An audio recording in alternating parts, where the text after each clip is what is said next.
بسم اللہ الرحمن الرحیم۔ السلام علیکم۔ ہمارا فرسٹ لیکچر تھا بنیادی عقائد۔ بنیادی عقائد کتنے ہیں؟ 5: توحید، رسالت، ملائکہ، آسمانی کتابیں، آخرت۔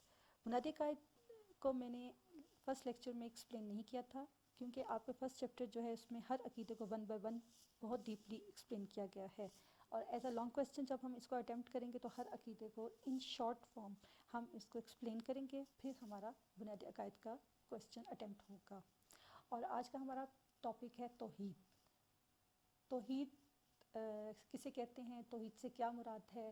توحید کے بارے میں آپ کیا جانتے ہیں؟ توحید کی اقسام مفصل لکھی یا آپ کو ایز اے لانگ کویسچن آ سکتا ہے، اور توحید کو پہلے ہم ایکسپلین کریں گے، اور اسی طریقے سے جیسے میں نے فرسٹ آپ کو لیکچر میں بتایا تھا کہ پھر بک سے ہم شارٹ کویسچن اور ایم سی کیوز کو نوٹ ڈاؤن کریں گے۔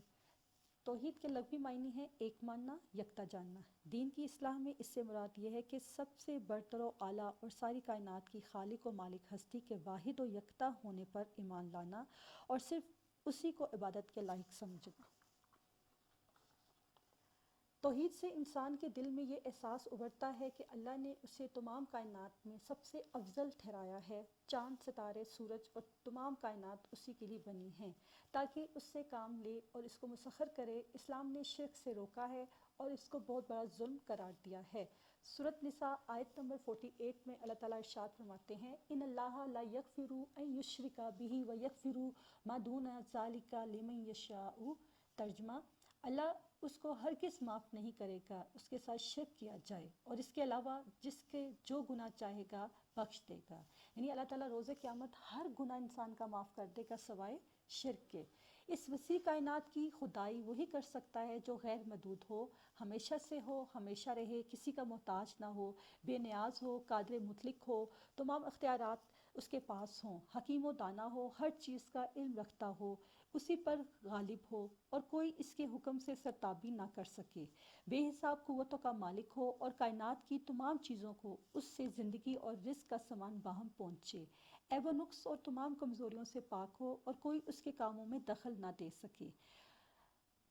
اس وسیع و عریض پھیلی ہوئی کائنات میں ہر جگہ خدا کی نشانیاں موجود ہیں۔ کائنات کا یہ نظم و ضبط اس بات کی واضح دلیل ہے کہ ایک ایسی اعلیٰ برتر ہستی موجود ہے جس نے کائنات میں یہ خوبصورت نظم اور تناسب پیدا فرما رکھا ہے۔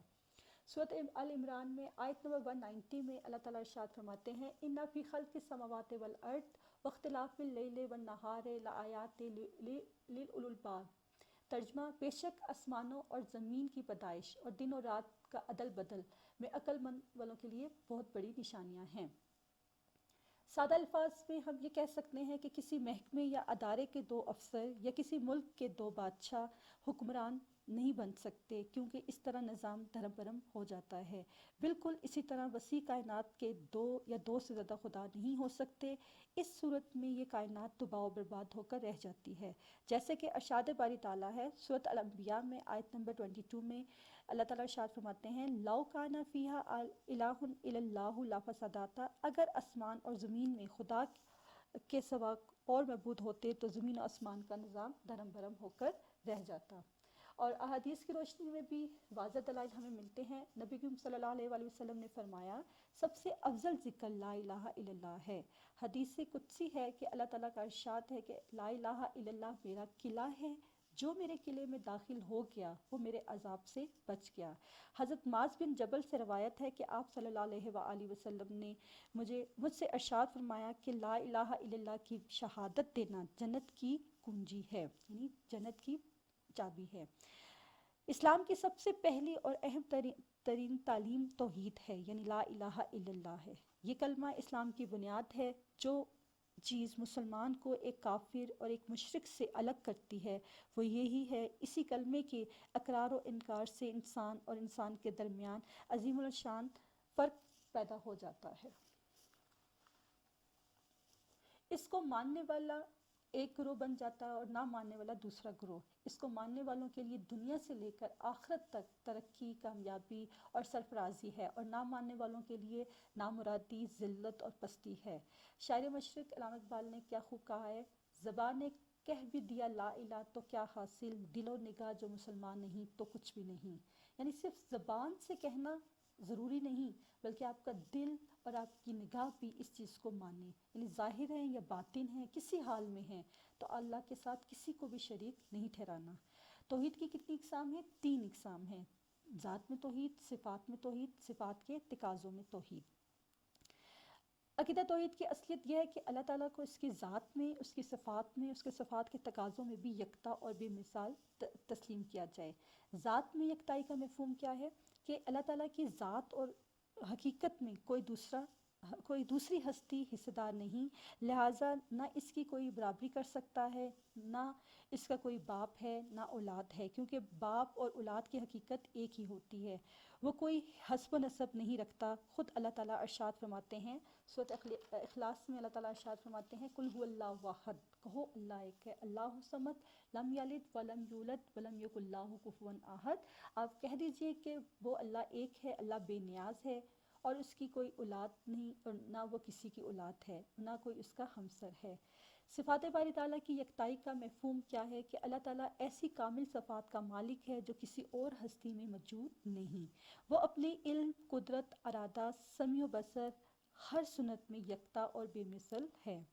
صفات کے تقاضوں میں یکتائی کا مفہوم کیا ہے؟ کہ اللہ نے ساری کائنات کی پیدا کی ہے، وہی سب کا رازق و مالک ہے، سب اسی کے محتاج ہیں، وہی سب کچھ دینے والا ہے، وہی قادر مطلق ہے، تمام اختیارات اسی کے پاس ہیں، لہٰذا تمام مخلوق پر لازم ہے کہ وہ اپنے خالق و مالک اور قدیر و علیم پروردگار کی عبادت و بندگی بجا لائے اور کسی دوسرے کو اس میں شریک نہ ٹھہرائے، اس کے سوا کسی کی عبادت نہ کرے۔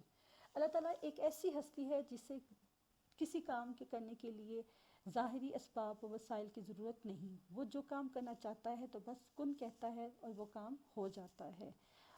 اور اب ہم لوگ اس کے شارٹ کویسچن نوٹ ڈاؤن کریں گے۔ اسلامی عقائد میں سب سے پہلا عقیدہ کون سا ہے؟ عقیدہ توحید۔ اسلام کا پہلا عقیدہ کسے کہا جاتا ہے؟ عقیدہ توحید کو۔ توحید کے لفظی معنی ایک ماننا، یکتا جاننا۔ دین کی اصلاح میں توحید سے کیا مراد ہے؟ آپ اس کو اپنے ورڈز میں بھی لکھ سکتے ہیں کہ دین کی اصلاح میں توحید سے مراد ایک اللہ کو ماننا، اس کے ساتھ کسی کو شریک نہ ٹھہرانا، اسی کو عبادت کے لائق سمجھنا۔ تمام پیغمبروں نے اپنی تبلیغ کا آغاز کس چیز سے کیا تھا؟ توحید سے کیا تھا۔ ان تمام پیغمبروں نے جو تبلیغ کی تھی اس کا پہلا جو بنیادی مقصد تھا وہ کیا تھا؟ توحید الہ، اللہ کو ایک ماننا تھا۔ وجود باری تعالیٰ سے کیا مراد ہے؟ وجود باری تعالیٰ سے مراد اللہ تعالیٰ کی ذات ہے، یعنی کوئی ذات موجود ہے جو یہ کائنات چلا رہی ہے، یعنی ہر چیز کو جب ہم دیکھتے ہیں تو اس کو کوئی نہ کوئی بنانے والا ہوتا ہے، تو ایسے ہی یہ کائنات کو بنانے والا کون ہے؟ اللہ کی ذات ہے۔ اور اس میں آیت کا ترجمہ جو ہے وہ اس کو میں آپ کو ایکسپلین کروں گی تھوڑا سا، آپ کو شارٹ کویسچن میں یہ آتا ہوتا ہے۔ افی اللہ، کیا اللہ میں شک ہے، فاطر السماوات والارض، جس نے بنائے آسمان اور زمین، یعنی کیا شک ہے، کیا اللہ میں شبہ ہے جس نے بنائے آسمان اور زمین؟ اور اس سے میں ارشاد باری تعالیٰ سے کیا چیز آپ کو ظاہر ہو رہی ہے کہ کس چیز کا شبہ ہے؟ کہ جس نے آسمان اور زمین بنائے ہیں وہ کائنات بھی خود اکیلے چلا رہا ہے۔ کائنات پر جب گہری نظر ڈالی جائے تو ہمیں کیا چیز نظر آتی ہے؟ ایک نظم و ضبط۔ نظم و ضبط کسے کہتے ہیں؟ ڈسپلن کو کہتے ہیں، کہ اس میں کہیں بھی ہمیں بے ترتیبی نظر نہیں آتی۔ اور نیکسٹ آپ کے پیج نمبر 9 میں ترجمہ ہے الذی خلق سبع سماوات طباقا، الذی وہی ہے خالق جس نے پیدا کیا 7 سماوات آسمان، یعنی وہی اللہ ہے جس نے 7 آسمان طباقاً پیدا کیے، تہ بر تہ۔ ماں نہیں تارا دیکھو گے، فی خلق، اس کی پیدائش میں، اس کے بنانے میں، رحمان کی صنعت میں، فی تفاوت کوئی فطور، فرجعی پھر لوٹ آئے گی، باسرا تیری نظر، حل کیا تارا تو دیکھے گا، من فطور کوئی شفاف، یعنی تم اس میں کوئی شفاف یا کوئی دڑار، کوئی بھی بے ترتیبی نہیں دیکھو گے۔ سمرجعی تو پھر لوٹے گی، باسرا تیری نظر، کرتین نے دوبارہ، ینقلب لوٹے گی، علیکا تیری طرف، باسرا نظر، خاسین رد ہو کر، وہوا حسیر اور تھکی ہوئی، یعنی تم اللہ کی جتنی بھی اللہ کی بنائی ہوئی کائنات ہے اس میں کوئی فطور نہیں دیکھو گے، سو پھر نگاہ ڈال کر دیکھ لے، کہیں تجھے کوئی خلل نظر نہیں آئے گا، پھر بار بار نگاہ ڈال کر دیکھ، لوٹ آئے گی تیرے پاس نگاہ اور تھک کر کیونکہ اس آیت مبارکہ میں یہ چیز ظاہر ہو رہی ہے کہ اللہ تعالیٰ نے کی کائنات میں کوئی بھی آپ کو بگاڑ نظر نہیں آئے گا. ہر چیز اپنے محور میں گھوم رہی ہے, ہر چیز اپنے دائرے میں گھوم رہی ہے, یعنی چاند ہے, سورج ہے, ستارے ہیں, ہر چیز اپنے مدار میں گھوم رہی ہے, کوئی کسی کے آگے یا پیچھے نہیں ہوتا. یعنی دن اپنے وقت پہ آتا ہے, رات اپنے وقت پہ جاتی ہے, اور ہر چیز کا اپنا ایک وقت ہے, تناسب ہے. کوئی کسی کے ساتھ پہل نہیں کر سکتا, کوئی دڑاڑ نہیں ہے, کوئی شگاف نہیں ہے. جب انسان اللہ تعالیٰ کی کائنات میں غور و فکر کرنا شروع کرتا ہے تو اس میں وہ اس چیز سے بالکل مطلب حیران ہو کے رہ جاتا ہے کہ یہ کس طرح یہ نظام چل رہا ہے. اور پھر انسان خود ہی کہتا ہے کہ کوئی تو ہے جو نظام ہستی چلا رہا ہے, وہی خدا ہے. نیکسٹ آپ کی آیت ہے لا شمسو, نہیں سورج, یمبا کی مجال لاہا اسے ان تدرکا کہ وہ پکڑ لے, کامرا چاند کو. لا شمسو نہیں ہے سورج کو, یمبا کی مجال لاہا اسے ان تدرکا کہ پکڑ لے, کامرا چاند کو. واللیل اور رات, سابق پہلے اے نہارے دن سے. وکلن اور سب, فی میں فلکن دائرے میں, یسبحون تیرتے ہیں, گردش کرتے ہیں. لا شمسو نہ آفتاب کی مجال ہے کہ چاند کو جا پکڑے, اور نہ رات اور دن سے پہلے آ سکتی ہے, یہ سب ایک ایک دائرے میں تیر رہے ہیں. مطلب اس میں اللہ تعالیٰ کیا ارشاد فرما رہے ہیں کہ سورج کو مجال نہیں کہ جا کے چاند کو پکڑ لے, اور چاند کو مجال نہیں, مثال نہیں کہ جا کر سورج کو پکڑ لے, اور نہ دن رات سے پہلے آ سکتی ہے, نہ رات دن سے پہلے آ سکتا ہے, اور ہر ایک چیز اپنے دائرے میں اپنے سیکونس میں مطلب چل رہی ہے. ٹھیک ہے, یہاں پہ ایک چیز نوٹ ڈاؤن کر لیں کہ اکثر آیات میں سے کویسچن بن جاتا ہے. تو یہاں پہ اگر آپ کو MCQs بن جائے کہ نہ آفتاب کو کی مجال ہے کہ کس کو جا کے پکڑے, چاند کو. ٹھیک ہے, اگر آپ سے کویسچن کیا جائے کہ چاند کو مجال نہیں کہ جا کے ڈیش کو پکڑے, تو آپ نے کیا لکھنا ہے, آفتاب لکھنا ہے. ٹھیک, آفتاب پہ ٹک لگانا ہے آپ نے. اسی طریقے سے نیکسٹ آیت ہے کہ کائنات کی ہر چیز میں ایک مقرر انداز اور ایک خاص ڈیش پایا جاتا ہے, نظم و ضبط, وہی ڈسپلن پایا جاتا ہے. انا بے شک کل ہر شے چیز خلقنا ہم نے پیدا کی بے قدرن خاص انداز میں, یعنی ہم نے ہر ایک چیز کو ایک خاص انداز میں پیدا کیا. مطلب اللہ تعالیٰ خود اس چیز کا اقرار کر رہے ہیں کہ ہم نے ہر چیز کو ایک خاص انداز میں پیدا کیا, یعنی کوئی چیز بھی بے مقصد اس دنیا میں پیدا نہیں کی گئی ہے.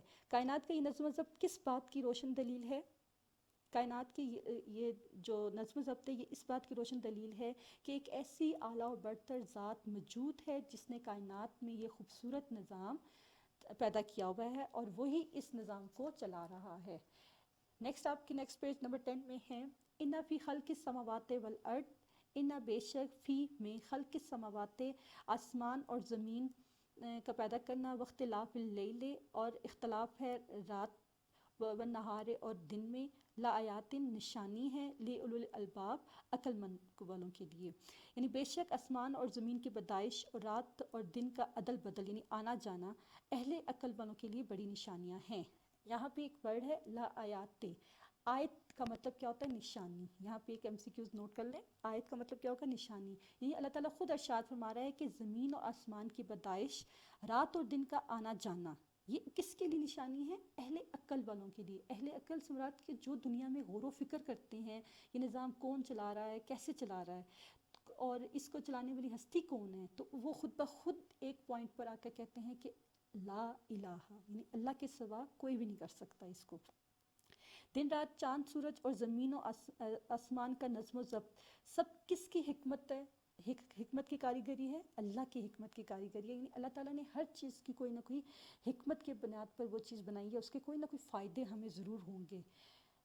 نیکسٹ آپ کے آیت میں ہے, سن اللہ, کاریگری اللہ کی ہے, اللہ سے جس نے اتقنا مضبوط بنایا, کلا شاہین ہر چیز کو. یعنی یہ کاریگری کس کی ہے, سن اللہ, اللہ کی کاریگری ہے, جس نے اتقنا مضبوط بنایا, کلا شاہین ہر چیز کو اللہ نے مضبوط بنایا ہے. مطلب اللہ تعالیٰ نے کسی چیز کو بھی عام اس طرح نہیں بنایا کہ اس کا کوئی مقصد نہیں ہے اور اس کی کوئی اس کے پیچھے بیک گراؤنڈ نہ ہو. تو اللہ تعالیٰ نے ہر چیز کا بنانے کا ایک مقصد ہے, اور انسان سے ریلیٹڈ اس کو انسان سے فائدہ ہوتا ہے, تب اللہ تعالیٰ نے وہ چیز بنائی ہے. نیکسٹ آیت آپ کی ہے, ام کیا خلق کو پیدا کیا گیا ہے, من غیر شیء بغیر کسی چیز کے. یعنی اب اللہ تعالیٰ انسان سے سوال کیا, کیا یہ لوگ بغیر کسی چیز کے پیدا کیے گئے ہیں, ام یا ہم الخالقون, یا یہ خود سے پیدا ہو گئے ہیں, یعنی یہ خود اپنے خالق ہیں. ام کیا خلقو پیدا کیا ہے سماوات والارض کیا انہوں نے آسمان اور زمین کو پیدا کیا ہے بلکہ نہیں لا یوقنون بلکہ ان میں سے اکثر یقین نہیں کرتے. مطلب اللہ تعالیٰ خود اس چیز کو سے سوال کر رہا ہے انسان سے کہ تمہیں کس نے پیدا کیا, کہ تم خود سے پیدا ہو گئے ہو, یا یہ آسمان زمین کس نے پیدا کی ہیں, تم نے خود پیدا کی ہیں, یا ان میں سے اکثر جو ہے اس کا جواب دینے کے باوجود ایمان نہیں لے کے آتے, یقین نہیں کرتے ہیں, یعنی اللہ کو وہ پھر بھی نہیں مانتے ہیں. اس پیج کے لاسٹ میں ہے قادر مطلق سے کیا مراد ہے, قادر مطلق سے کون سی ذات مراد ہے, تو قادر مطلق سے مراد اللہ تعالیٰ کی ذات ہے. آثار قدیمہ کسے کہتے ہیں, آثار قدیمہ یعنی جو پرانے جو واقعات ہو گئے ہیں ان کی جو تحقیقات کی گئی ہیں تو ان سے یہ چیز واضح ہو جاتی ہے. آثار قدیمہ سے یعنی جو پرانے وقت کے لوگ ہیں ان کو اگر ریسرچ کیا جائے تو یہ چیز واضح ہو جاتی ہے کہ اللہ تعالیٰ کو ماننے والا کوئی نہ کوئی ہستی, کوئی نہ کوئی قوم, کوئی نہ کوئی جو لوگ تھے وہ گروہ موجود ہوتا تھا. نیکسٹ آپ کا پیج ہے, نیکسٹ پیج نمبر 11 ہے. فطرت اللہ ہی اللہ کی فطرت ہے, اللہ تھی جس نے فاطر الناس سے پیدا کیا انسانوں کو علیہ اس پر, یعنی اللہ کی اس فطرت کا اتباع کرو, اللہ کی اس فطرت کی پیروی کرو جس پر اس نے انسانوں کو پیدا کیا. یعنی انسان صرف اپنی تخلیق دیکھ لے کہ وہ دنیا میں کیسے آیا, اسے کس نے پیدا کیا, تو وہ جب اسی کی اتباع کرے یعنی اسی کو مطلب جب مان لیتا ہے کہ اللہ نے اسے پیدا کیا ہے تو بھی وہ اللہ تعالیٰ کی باقی بھی پیروی کرے گا, اطاعت کرے گا. نیکسٹ آیت آپ کی ہے وَفِي الْأَرْضِ اور زمین میں آیاتن نشانیاں ہیں للموقنین یقین دلانے والوں کے لیے. پھر یہیں پہ آیات کا لفظ آ رہا ہے, آیت کا مطلب کیا ہے, نشانی. وفی اور اس میں انفسکم تمہارے دلوں میں, افلا کیا نہیں, تبصرون تمہیں دکھائی دیتا. یعنی زمین میں بہت سی نشانیاں ہیں یقین دلانے والوں کے لیے اور خود تمہاری ذات میں بھی, تو کیا تمہیں دکھائی نہیں دیتا. اس آیت مبارکہ میں اللہ تعالیٰ اس چیز کی طرف اشارہ فرما رہے ہیں کہ زمین میں اگر ہم اپنے ارد گرد دیکھیں تو ہمارے پاس بہت سی نشانیاں ہیں, جیسے پہاڑ ہیں, بارش کا آنا, بادل کا چلنا, ہوا کا چلنا, ہم کھاتے ہیں پیتے ہیں, ایون کہ ہم اپنے اندر دیکھیں بہت سی نشانیاں. ہماری اگر کوئی سی ذرا سی ڈسیبلٹی ہو جائے تو ہم مکمل انسان نہیں کہلاتے, یعنی نظر کا پرابلم ہو جائے, چلنے میں کوئی مسئلہ ہو جائے تو ہم لوگ کیا مکمل انسان نہیں ہوتے ہیں. ہماری تخلیق سب سے بڑی نشانی ہے. تو یہ سب کچھ ہم دیکھتے ہیں اور اللہ تعالیٰ پھر ہم سے پوچھتا ہے افلا تبصرون, کیا تمہیں دکھائی نہیں دیتا. یعنی ہم غور و فکر کریں گے تو ہمیں اس چیز کا پتہ چلے گا. نیکسٹ آپ کا کویشچن بنتا ہے کہ انسان کی صحیح سوچ اسے کس نتیجے پہ پہنچاتی ہے. انسان کی صحیح سوچ اسے اس نتیجے پہ پہنچاتی ہے کہ جب وہ غور و فکر کرنے کے بعد وہ اس نتیجے پہ خود پہنچ جاتا ہے کہ اگر اس کائنات میں ایک سے زیادہ خدا ہوتے تو اس میں باہمی تصادم ہوتا, یعنی کوئی ان میں آپس میں لڑائی ہو جاتی.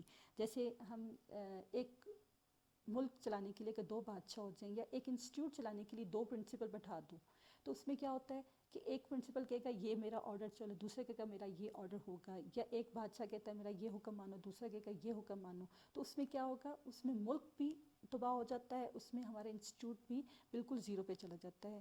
تو اسی طریقے سے کہ کائنات میں اللہ کے سوا کوئی اور اس کا مالک ہو, خالق ہو, تو پھر کائنات کا نظام بھی دھرم برہم ہو کر رہ جاتا ہے.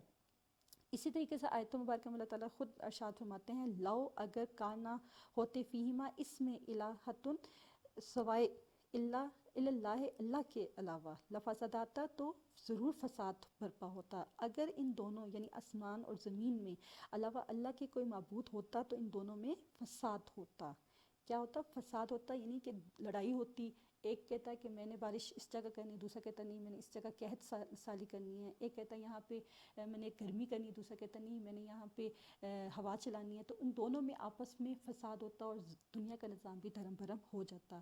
آج اللہ ایک ہے, واحد ہے, وہ جہاں چاہتا ہے بارش کرتا ہے, جہاں چاہتا ہے رزق کی فراوانی کرتا ہے, جہاں چاہتا ہے وہاں پہ اپنی رحمت کا نزول کرتا ہے. تو یہ اللہ ایک ہے, تو اگر 2 ہوتے تو یہ کائنات کا نظام نہ چلتا. نیکسٹ آپ کے اس پیج کے لاسٹ میں وہی جو توحید کی اقسام کا ذکر شروع ہو جاتا ہے. ذات و صفات باری تعالیٰ, اور یہاں پہ آپ کا مطلب توحید کی کتنی اقسام بتائی تھی میں نے, 3. ذات میں توحید, صفات میں توحید, صفات کے تقاضوں میں توحید. اب اس کا سے سیپریٹ کویسچن بھی کیا جا سکتا ہے. سیپریٹ کویسچن کیا ہے کہ آپ سے یہ پوچھا جا سکتا ہے ذات میں یکتائی سے کیا مراد ہے، صفات میں یکتائی سے کیا مراد ہے، صفات کے تقاضوں میں یکتائی سے کیا مراد ہے. ٹھیک ہے، یہ سیپریٹ کویسچن بھی آپ سے کیا جا سکتا ہے، شارٹ کویسچن، یا وہ ایم سی کیوز میں پوچھ سکتے ہیں کہ توحید کی کتنی اقسام ہیں. توحید کی 3 اقسام ہیں. ٹھیک ہے، ذات میں یکتائی کا مفہوم کیا ہے، شارٹ کویسچن، کہ اللہ تعالیٰ کی ذات اور حقیقت میں کوئی دوسرا فرد حصہ دار نہیں، لہٰذا نہ اس کی کوئی برابری کر سکتا ہے اور نہ اس کا کوئی باپ یا اولاد ہے، کیونکہ باپ اور اولاد کی حقیقت ایک ہی ہوتی ہے.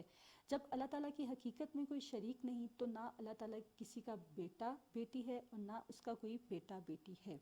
مطلب اللہ تعالیٰ خود سورۃ اخلاص میں خود ارشاد فرماتے ہیں قل هو اللہ احد اللہ الصمد لم یلد ولم یولد ولم یکن لہ کفوا احد. یعنی کہہ دیجئے وہ اللہ ایک ہے، اللہ بے نیاز ہے، نہ اس کی کوئی اولاد ہے، نہ وہ کسی کی اولاد ہے، نہ کوئی اس کا برابر ہے. یہاں ایک کویسچن ایڈ کر لیں، وہ کون سی صورت ہے جس میں اللہ تعالیٰ نے اپنی توحید کا اقرار کیا ہے؟ تو ہم سمپل ورڈ میں کہہ سکتے ہیں شارٹ کویسچن میں کہ سورۃ اخلاص. سورۃ اخلاص کا دوسرا نام کیا ہے؟ سورۃ توحید. سورۃ اخلاص کی کتنی آیات ہیں؟ 4 آیات ہیں. ٹھیک ہے، یہ اس کے ایکسٹرا کویسچنز اس میں بن جاتے ہیں. صفات باری تعالیٰ کی یکتائی کا مفہوم کے بارے میں آپ کیا جانتے ہیں؟ صفات باری تعالیٰ کا مفہوم سے کیا مراد ہے کہ اللہ تعالیٰ ایسی صفات کاملہ کا مالک ہے جو کسی اور فرد میں موجود نہیں. وہ اپنے علم، قدرت، ارادہ، سمع و بصر یعنی سننے اور دیکھنے، ہر صفت میں یکتا اور بے مثل ہے. یعنی اللہ تعالیٰ ہر چیز میں یکتا اور بے مثل ہے، اس کی کوئی صفت کسی دوسرے کے اندر نہیں ہے. جیسے ہم کہتے ہیں نا کہ یہ شخص جو ہے بہت رحم دل ہے، ہم اس کے لیے رحمان کا لفظ استعمال نہیں کر سکتے. ہم کیا کہیں گے؟ رحم دل ہے، کہ اللہ تعالیٰ نے اس کے دل میں رحم ڈالا ہوا ہے اور وہ لوگوں پر رحم کرتا ہے. ٹھیک ہے، تو ہم اس کو رحمان نہیں کہیں گے کیونکہ رحمان اللہ کی صفت ہے. صفات کے تقاضوں میں یکتائی کا مفہوم کیا ہے؟ مطلب سیپریٹ کویسچن آپ سے کیا جا سکتا ہے کہ عقیدہ توحید کی تیسری قسم کون سی ہے؟ صفات کے تقاضوں میں یکتائی، یا صفات کے تقاضوں میں یکتائی سے کیا مراد ہے، اس کا مفہوم لکھیں. کہ اللہ تعالیٰ نے ساری کائنات کو پیدا کیا، وہی سب کا مالک اور رازق ہے، سب اسی کے محتاج ہیں، وہی سب کچھ دینے والا ہے. لہٰذا تمام مخلوق پر لازم ہے کہ وہ اپنے خالق و مالک اور قدیر و علیم پروردگار کی عبادت و بندگی بجا لائیں اور کسی دوسرے کو اس کا شریک نہ بنائیں اور اس کے سوا کسی دوسرے کی عبادت نہ کریں. یہ ہمارے شارٹ کویسچن تھے. اس میں اب مین کویسچن جو ہے وہ آپ کا کون سا بنتا ہے؟ سورۃ اخلاص کی کتنی آیات ہیں؟ 4 آیات ہیں. سورۃ اخلاص کا دوسرا نام کیا ہے؟ سورۃ توحید. ٹھیک ہے، اسی طریقے سے توحید کے لفظی معنی کیا ہیں؟ آپ کا یہ بورڈ میں کویسچنس مطلب بن سکتے ہیں. یا آپ سے یہ پوچھا جا سکتا ہے توحید کی کتنی اقسام ہیں؟ 3. کون کون سی؟ ذات میں توحید، صفات میں توحید، صفات کے تقاضوں میں توحید. اور اس کے علاوہ اس میں امپورٹنٹ کویسچن یعنی دینی اسلام